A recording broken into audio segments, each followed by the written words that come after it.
Good evening. My name is Anatoliana Chalisova, and this is Patriots Must Rise. Um, Today is a day that two-way advocates will mark down in history. A federal judge in California basically told Gavin Newsom to go to hell. That the restrictive Cali Mag regulation, where you can't have more than 10 rounds in a magazine, is unconstitutional. So we don't have that to worry about anymore. After that ruling, Biden's crap basically fell apart. Russell Brand is still in the fight. He is coming back to Rumble on Monday, and freedom lovers all over the world are grateful for that.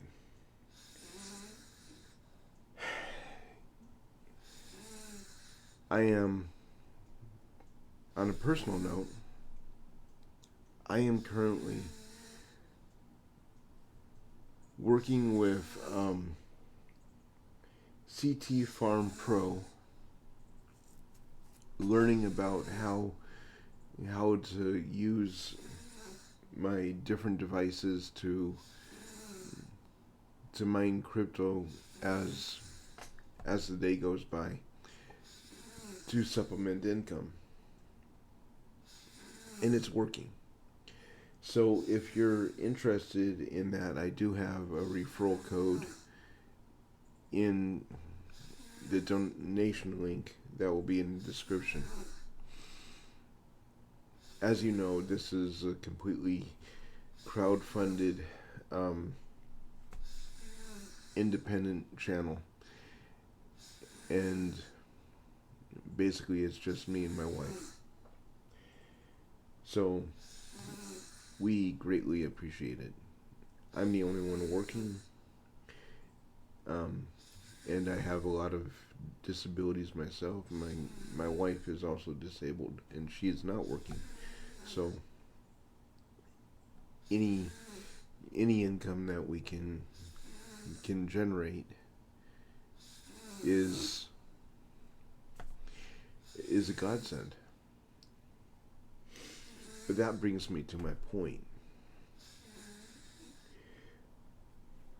We have a world today where people seem to be expecting a handout.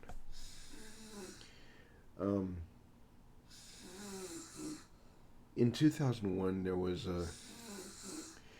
a shooting at Delta Park in Portland, Oregon,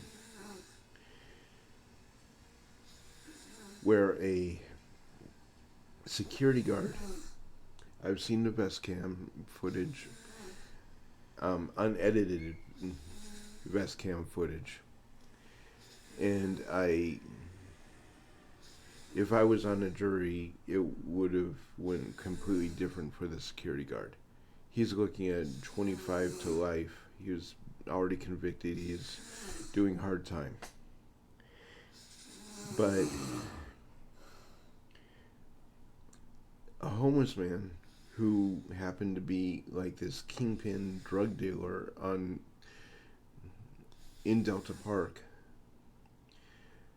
where the security guards knew exactly who he was. He had threatened, he had beaten several security guards in the past, guilty of rape, a whole bunch of stuff. So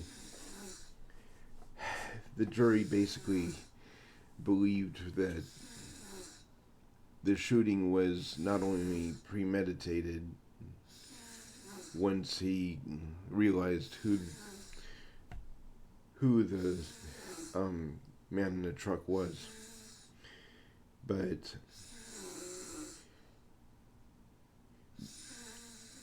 they believe that there was some kind of conspiracy among the guards to make sure that this man did not walk away from the next infraction.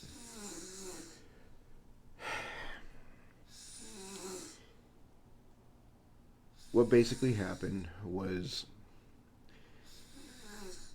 the man was trespassed. He was trespassing in a parking lot again.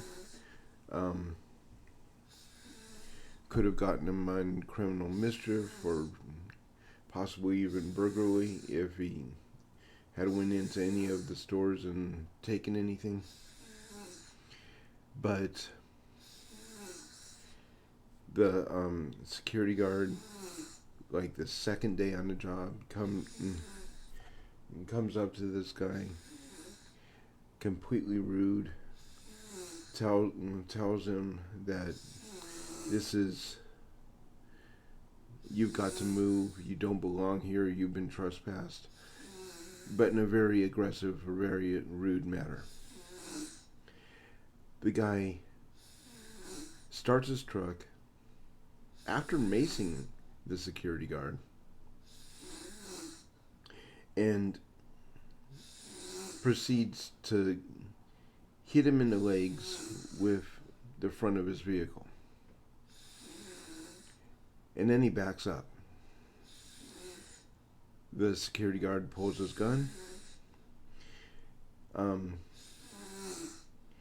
You're not going anywhere. You're under arrest. And he proceeds to aim his vehicle at the security guard again and lunges forward. The gun goes off 3 times. The man is dead.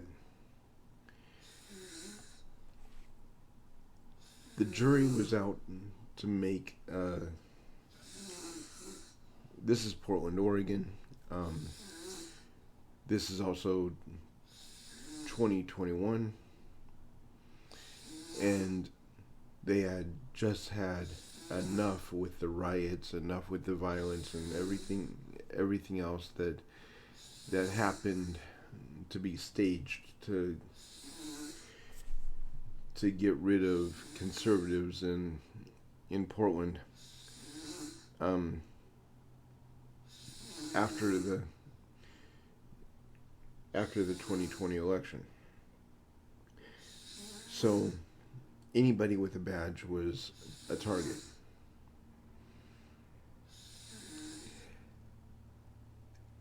I believe the man was completely in the right. However, the way he approached it, I can see where the jury would look at it. But I also don't believe that you can't call somebody that's never done the job a peer. And it's supposed to be a jury of your peers. So they should be screening people for similar professions. But they don't do that. Instead, they put a bunch of old liberal fogies on the jury that have never, I guarantee you, they have never worked a day in their life. And any kind of gun violence, no matter justified or not, is going to be deemed unjustified. So this man ends up in prison. But was the shooting justified? I believe it was. But there was a lot of stuff leading up to it. And the stuff that was leading up to it is really what my point is. In Delta Park at the time, there was a very large caravan of, I want to call them gypsies. They were just homeless bums. Gypsies work for a living. They all were living out of their cars and their campers, and they were strung up and down the road for miles. It was a very dangerous place to go to work. If you were a pedestrian walking to work, it was very intimidating. And that was the culture that they wanted to portray. They did not want anybody to feel safe in that area. And the mayor at the time was pushing that whole agenda.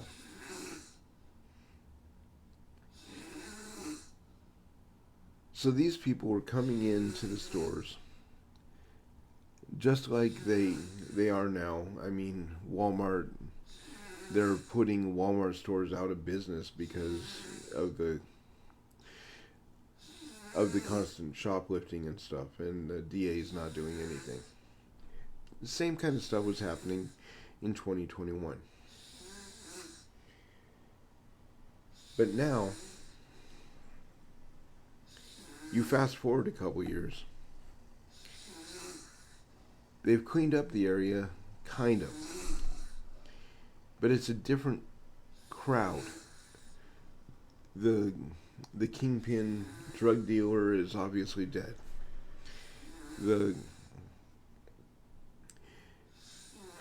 His old lady that was in the car when he got shot has since disappeared, probably dead. But there was another aspect to the subculture that I really want to talk about, because what they were practicing was an interesting form of socialism where everybody was expected to provide something to the community. If you didn't provide something to the community, you were told not to come back, and if you came back, there would be trouble. And these were very rough people.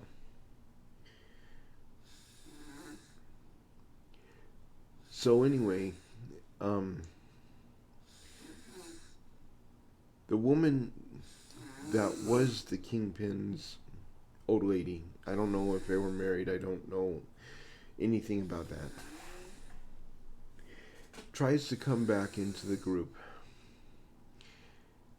But she's elderly, she's disabled, and she's also got this matriarch persona about her that isn't flying with the new community, because it's all different people now. They don't even know who she is. And she starts bossing people around. And there are a couple people that remember her, but they don't care who she was. They care about who she is now and what they can get out of her.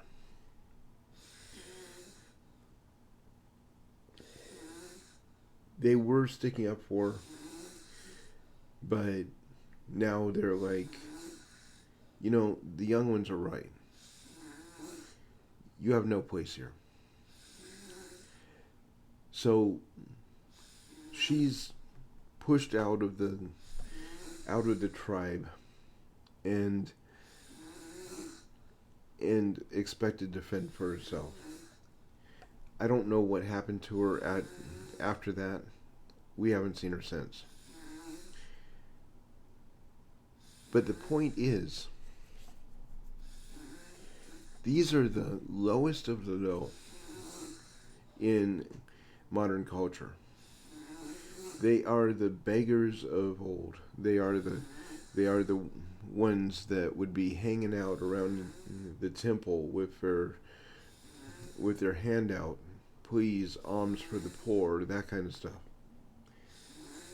And yet they still expect some kind of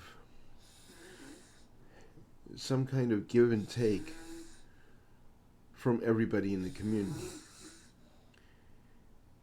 And yet the form of socialism that is adopted politically